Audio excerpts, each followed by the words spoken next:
കർണാടക കുങ്കിയാനയായിരുന്ന അശ്വത്ഥാമ ചെരിഞ്ഞു. June 11 Nagarhole tiger reserve ക്യാമ്പിൽ വെച്ചാണ് ആന ചെരിഞ്ഞത്.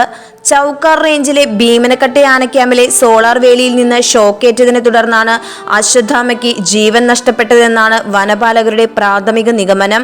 രാത്രിയിൽ ആനയെ കെട്ടുതറയിൽ തളച്ചതിനു ശേഷം പുലർച്ചെ 5:30 പാപ്പാന്മാർ തിരിച്ചുവന്നു നോക്കുമ്പോൾ ആനയെ ചെരിഞ്ഞ നിലയിൽ കാണുകയായിരുന്നു.